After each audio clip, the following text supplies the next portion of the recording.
G-Unit.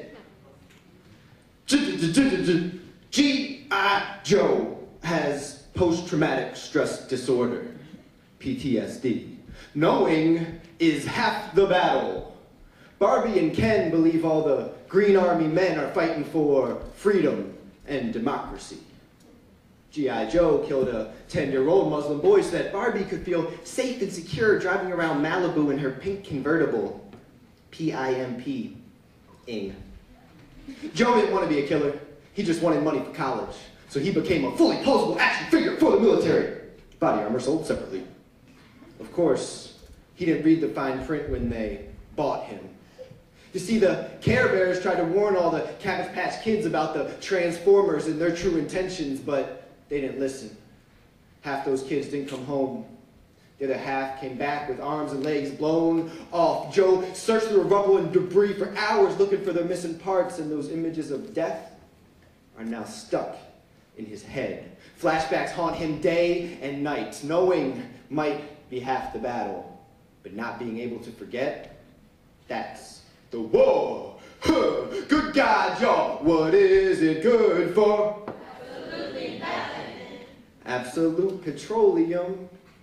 You see, because they thought that if we're controlling them oil fields and rolling them profits back with royal deals, no bid, just give real big contracts, then Barbie and Ken could feel free to spend on Hot Wheels and loop tracks.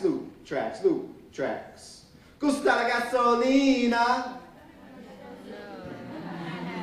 Meanwhile, shell-shocked G.I. Joe was driving around gun-cock spreading democracy, just waiting for the bombs over Baghdad to rock his Jeep, just like they rocked half his platoon on this block last week with the boom, boom, boom, and he watched them bleed.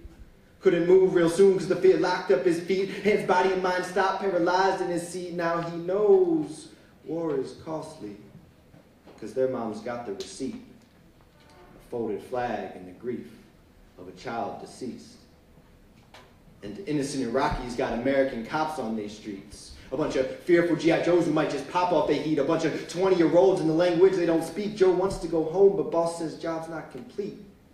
Our occupying force is not seen as relief. In fact, deep hatred is felt towards our commander-in-chief. Be it George W. or Obama, there's still mad beef. From the streets of D.C. all the way to the Middle East. It's hard to find peace. But that ain't the only war, y'all. Because there's a war on us. And it goes back much further than Clinton and Bush, and it's bigger than the government, so open up your mind. Knowing is much more than just half the battle. If you want to be a real American hero, then you must first come to know yourself. Emancipate yourself from mental slavery. None but ourselves can free our own minds. Corporate media's got your mind in chains, misdirecting your attention daily. Popular culture is making claims to own you, your children, and all of your family. They've already sold a culture back to you in neatly wrapped black packages, stealing your power to define for yourself what real hip-hop and rap is. Commodification and exploitation of our minds and bodies is madness. Schools reproduce inequality by the way that they track us, boxing in our reality. And they are the latches, gatekeepers telling us we gotta know what their facts is. They won't let us through unless we pay the poll taxes to pay for the wars on what they call an evil axis. Payment goes to their buddies who built bombs by the batches. The poor go fight and die because the rich straight backless. Politicians make more decisions but never end up in patches. And if you want a definition, that's exactly what whack is. I say we light up this system, y'all, and I got the matches. Naomi says, shine your light on the world.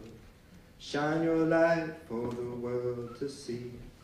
You better look within, for that's where revolution begins. Start to change with yourself and then move to your friends. I'm not toying around or playing pretend, because the war on us is never going to end if we keep on acting like Barbie and Ken.